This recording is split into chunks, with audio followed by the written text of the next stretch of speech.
Sarah, I've heard that you want to move into a homestay family. Is that correct? Yes, that's right. I've been staying with my aunt, and now my cousin is arriving from Singapore, and my aunt needs the room for him. Oh, that's bad luck. Well, I'll need to get some particulars first. Sarah, what's your full name? Sarah Lim, and that's Sarah without the H at the end. How old are you, Sarah? 23, only just. It was my birthday on the 21st of August. Happy birthday for yesterday. How long have you been in Australia? A year in Adelaide and 6 months in Sydney. I prefer Sydney. I've got more friends here. What's your address at your aunt's house?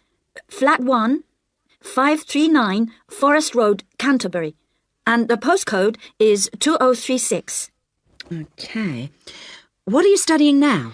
I was studying General English in Adelaide, and now I'm doing academic English because I'm trying to get into medicine next year.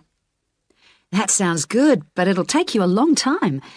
When would you like to move out from your aunt's? My cousin arrives on Friday morning, so I'd better be out on Thursday. What, the 7th of September? Yes, that's right. Now listen and answer questions 5 to 10. That doesn't leave us much time. Right, okay. I need to know what kind of accommodation you'd like so I can get you something suitable. Can I share a room with someone else? I've been alone in my room at my aunt's, and I've always shared with my sister, and I like that. Yes, fine. That'll save you money too. Would you like to live with a family, or do you think that a single person would be better for you? I have lots of very nice single people on my books. Do you have any women living alone, retired women? Yes, I have quite a few whose children have grown up and left home. In fact, I have some really lovely retired ladies living by themselves who just love the company of students. Most of them live in flats, but that's not a problem for you, is it? Not at all. I'm used to that. My aunt lives in a flat too, remember? I'm not used to a big house with a garden, swimming pool, pets and all that. Okay, fine. I know quite a bit about what you want now. I should let you know that your rent will be $160 per week. You'll have to pay me $320 as a deposit before you move in. The deposit is as insurance in case you break something. You'll need to pay monthly to me by cash or cheque, I don't mind. You don't need to pay for gas, electricity or water, but you will need to pay your proportion of the phone bill. Most families do that on an honour system, but you'll have to wait and see. Have you got any more questions for me? When will you know where I can go? I'll work on it now. So come and see me tomorrow, and I should have some news for you then. Thanks a lot. Goodbye. See you tomorrow. After lunch will be better for me. Okay. See you then. Bye.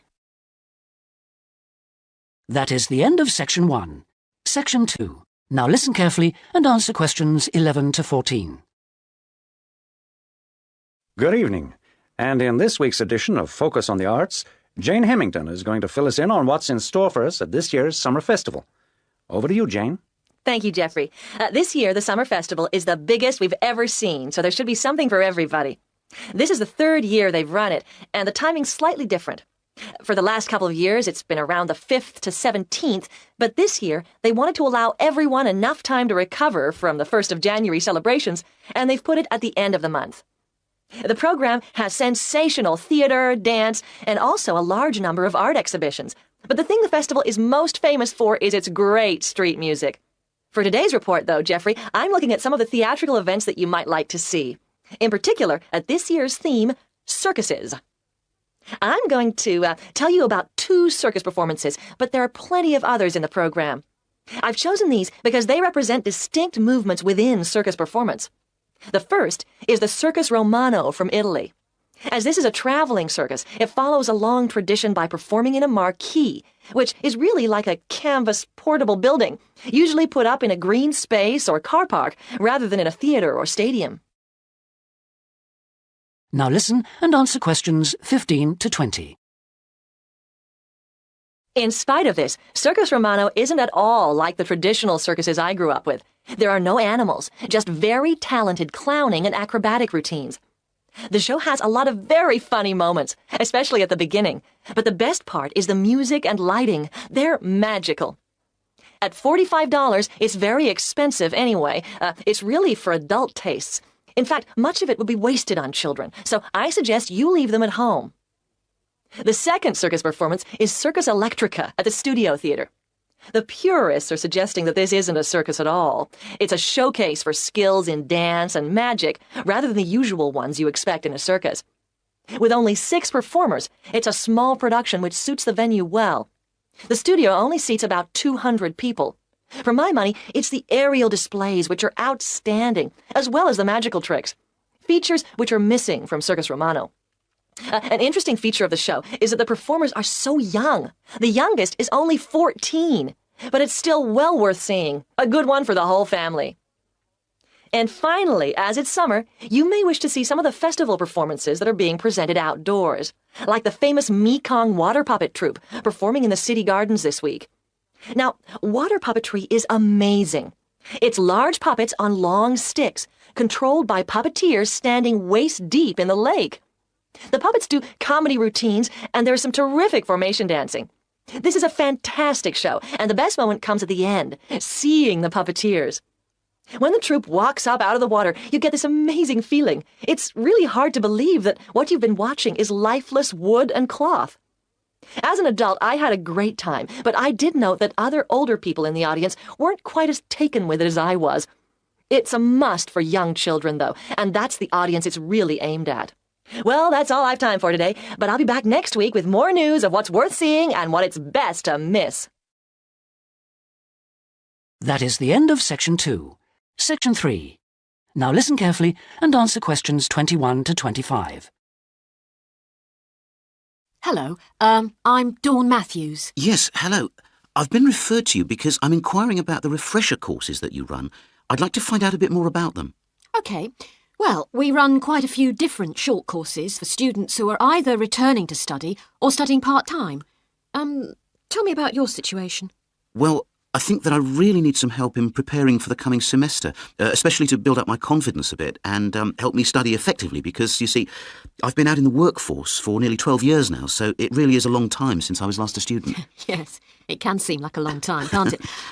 Well, let me start by telling you what courses we have that might suit you. Are you an undergraduate or a postgraduate, arts or sciences? Undergraduate, and I'm in the business faculty. Right then. Well, first of all, there's our intensive Study for Success seminar on the 1st and 2nd of February. Mm-hmm. It's aimed at students like you who are uncertain about what to expect at college and looks at a fairly wide range of approaches to university learning to motivate you to begin your study and build on your own learning strategies. That sounds good. What are some of the strategies that are presented? Well, we try to cover all aspects of study. Some of the strategies in writing, for example, would be improving your planning for writing, organising your thinking, and building some techniques to help you write more clearly. With reading, there'll be sessions aimed at getting into the habit of analysing material as you read it, and tips to help you record and remember what you've read. It really is very important to begin reading confidently right from the beginning. There's also advice on how to get the most from your lectures and practice in giving confident presentations, as well as how to prepare for exams. What about the motivational side of things? Well, there's a range of motivational exercises that we do to help the students feel positive and enthusiastic about their study. The process of learning and exploring a subject can lead to a whole new way of looking at the world, and the study skills and techniques that you build up can be applied in all sorts of different ways. Now listen and answer questions 26 to 30. Actually, I'm very excited about the whole thing of taking up studying again, but, I'm a little nervous about whether I'll manage to get everything done. I suppose it's the same for all mature students. Of course it is. Two of the key components of the course are time management and overcoming procrastination. People discover that once they learn to plan their days, all the work can be accomplished and there'll still be time for leisure. Is there an enrolment fee? Well, just a minute, let's see. The cost is £30, which includes all course materials and morning tea. You have to arrange your own lunch. Well, that wouldn't be a problem. I already make sandwiches for my 3 kids and my wife and myself every day. I won't have to change my routine. No. Now, I need to tell you that this is a very popular course and it's essential that you book well ahead of time. In fact, the course convener tells me that there are only 5 places left. What other course might be good for me? There is one other that you could benefit from. It's simply called Learning Skills for University Study and is on 3 consecutive mornings, starting on a Monday from 9 to 12, and costs £25. This is aimed at upgrading the study skills most school leavers have and help them cope with the increased demands of university study. It focuses mainly on making students more responsible for their own success. What sort of things are covered in this course? Well, basically, it's more advanced thinking, note-taking, reading and writing strategies, but also some input about stress management. I think I'd be better off starting from the basics and looking at all the strategies, don't you? Yes, from what you've told me, I think that's more in line with your situation. All right then. Can I book a place on the Study for Success seminar course now? Yes. Let me just get out a registration form and take down your details. That is the end of Section 3. Section 4. Now listen carefully and answer questions 31 to 40. We're very grateful that the committee has agreed that a representative for the Students' Union can present student suggestions about the design for the proposed new union building. We appreciate that some of our ideas may not be feasible in the circumstances, but we do feel that it is important that the ultimate beneficiaries of the facilities should have some say in its design. If I could start by briefly explaining what steps were taken to find out student opinion and how we have arrived at conclusions.